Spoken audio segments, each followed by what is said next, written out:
Daniel et puis Patrick, je suis vraiment très inquiet. Je viens de regarder mon horoscope aujourd'hui. J'ai essayé de voir un petit peu avec ce que vous m'aviez dit la dernière fois en consultation. Je suis vraiment coincé par ces planètes. Est-ce que c'est irrémédiable? Est-ce que c'est une fatalité? Est-ce que je vais vraiment m'en sortir de ce thème? Est-ce que je suis coincé par ce que j'ai vu aujourd'hui?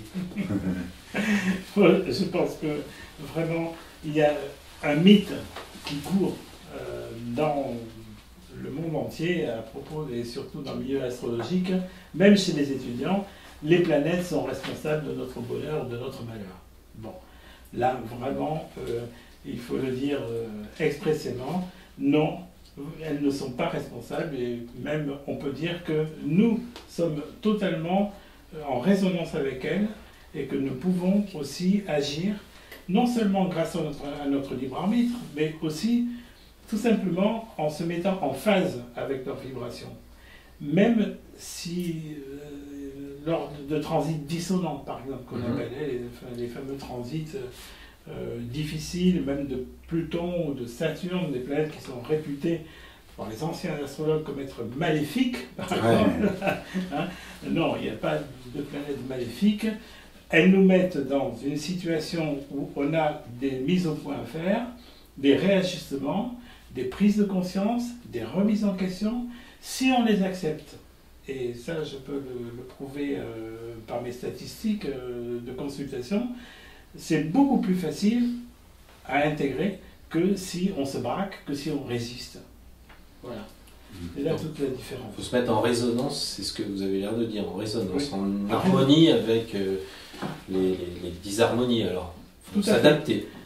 Quand on parle de résonance et d'harmonie, on pense à la musique. Hein, et bon, si vous prenez une caisse de guitare, par exemple, ou de violon, et vous approchez de la caisse de résonance et vous faites A, tout simplement comme ça, vous sentirez que derrière il y a une résonance. Hein, ça vibrera, les cordes commenceront à vibrer de par la sonorité de votre bouche, de votre voix. Maintenant, si vous essayez de vous mettre en résonance avec les notes fondamentales qu'il y a dans cette caisse de résonance, vous apercevrez que vous déclencherez des notes harmoniques, ce qu'on appelle. Hein, selon les lois de la musique, ce sont donc des espaces de tierces ou de quintes, hein, qui font donc résonner ces harmoniques. Ça signifie que là, on se met en résonance. Voilà. C'est un peu pareil avec les planètes. C'est qu'on va se poser la question: qu'est-ce que j'ai à comprendre dans cette situation? Même dans une situation justement très conflictuelle. Qu'est-ce que j'ai à comprendre? Quand c'est harmonique, ça coule de source. À la limite, on épouse le transit, comme on dit. Hein. Mais lorsque c'est en dissonance, il faut se poser la question: qu'est-ce que j'ai à comprendre? Et une leçon à comprendre que m'apporte l'univers, que m'apporte la vie. Eh bien, je vais me mettre en résonance. Qu'est-ce que c'est? Si c'est Saturne, par exemple, ça va être la patience, ou le sens des responsabilités. Si c'est Pluton, ça va être des grosses remises en question,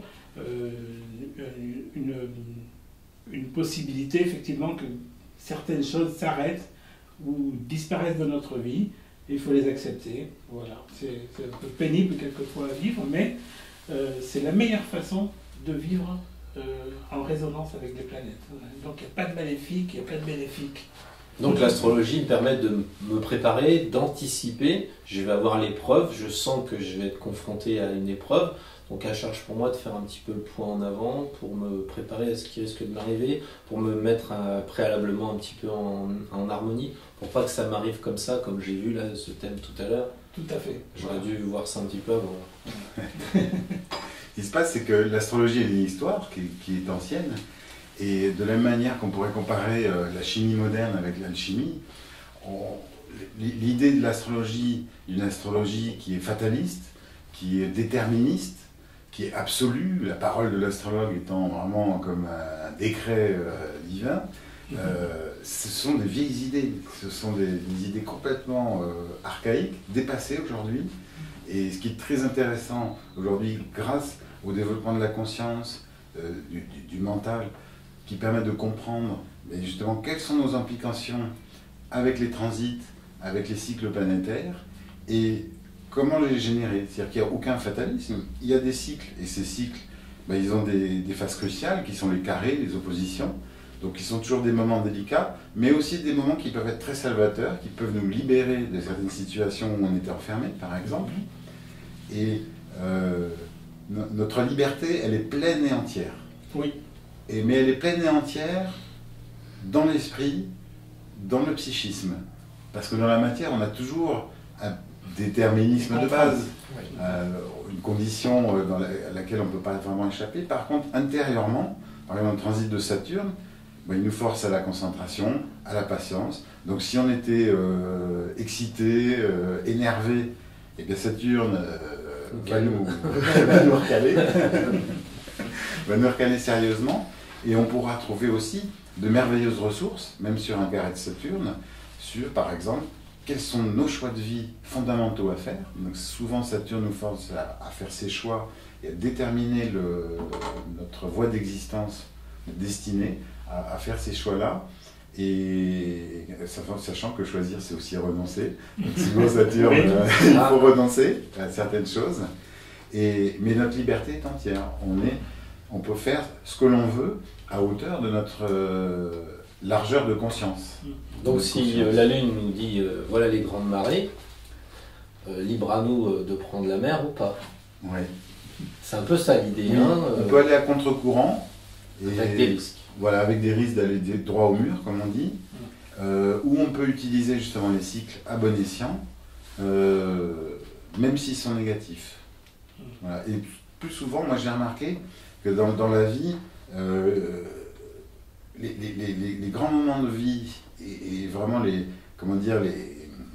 initiations qu'on peut vivre dans notre vie sont souvent déclenchées par des aspects dissonants. Donc au contraire, on pourrait se dire, ah ben ça va mal, mais en fait, non.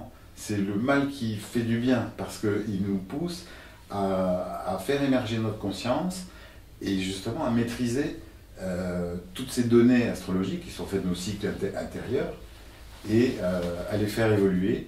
Et c'est la magie de l'être humain, d'avoir cette liberté de conscience et cette magie, dans le sens de pouvoir transformer des situations difficiles en situations lumineuses et en définitive en bonheur, pourquoi pas. Tout à fait. D'ailleurs, le bonheur ne tient que de nous, de la façon dont nous l'appréhendons, dont nous le concevons au départ. S'il dépend d'une planète comme Jupiter, par exemple, c'est un leurre, parce que si, comme beaucoup d'étudiants, attendent leur transit de Jupiter sur le Soleil, si dans le natal ils ont un Soleil qui est carré Jupiter déjà, ils seront dans l'excès, justement, dans cette attente, et ça se traduira par un flop, tout simplement. Je crois que, particulièrement pour les étudiants, moi je les mettrais en garde contre cette façon de faire, de dire oh, j'en ai marre de ce transit de Saturne ou celui de Pluton qui finissent qu'on n'en parle plus et c'est injuste, etc. Non, vraiment, au contraire, qu'ils se posent la question pourquoi il est là. Et à la limite, plus on évolue, je dirais, plus on évolue dans sa vie, plus on attend des transits dissonants, quelque chose qui est plutôt de l'ordre de la métamorphose, de la transformation, de la renaissance. Comme Pluton, par exemple, j'ai souvent remarqué, beaucoup de gens attendent un transit de Pluton avec beaucoup de crainte, beaucoup de peur, beaucoup d'angoisse, alors qu'en fait c'est un libérateur, c'est un grand libérateur. Il permet de se débarrasser de choses qui est vraiment encombrées depuis des années, quelquefois depuis une vie, même plusieurs vies. Oui, c'est lui qui va nous initier à une renaissance et vraiment une libération, parce qu'on abandonne le schéma du passé. Tout à fait. Et tel le phénix qui renaît de ses cendres, il en est un être vraiment plutonien positif, je dirais, ça se voit dans son regard, la personne est transformée. Oui, c'est une planète de vie, Pluton. C'est ce qu'on vit avec le carré Uranus, Pluton. En ce moment, oui, il y a beaucoup de renaissance, beaucoup de difficultés à lâcher prise, de résistance, énormément, surtout que Uranus est en Bélier, donc il incite à la nouveauté, il incite à la remise en question. Justement, parlons d'Uranus, par exemple, qui se trouve en Bélier, là. Il invite le monde entier, finalement, à changer complètement son fusil d'épaule. On le constate partout dans le monde. Mais il y a la résistance de Pluton au Capricorne qui s'accroche à ses préceptes, à ses concepts, à ses institutions, à ses administrations qui sont là depuis des lustres. Non, il faut écouter Uranus. Vraiment, c'est Uranus qu'il faut écouter parce que si on ne l'écoute pas, c'est là qu'il a le côté négatif d'Uranus qui se révèle à nous, c'est-à-dire la révolution. Les révolutions, les guerres, les combats, quelquefois aussi, avec Uranus, on a vu beaucoup dernièrement d'explosions, d'incendies dramatiques, vraiment. Donc voilà, il faut faire attention. Quand on résiste, non, Uranus, lui, il remet tout au présent. Il n'est pas intéressé par le passé du tout. Merci beaucoup Patrick pour ces excellents conseils. Merci aussi Daniel. On va être vigilants sur notre thème. Merci Pierre.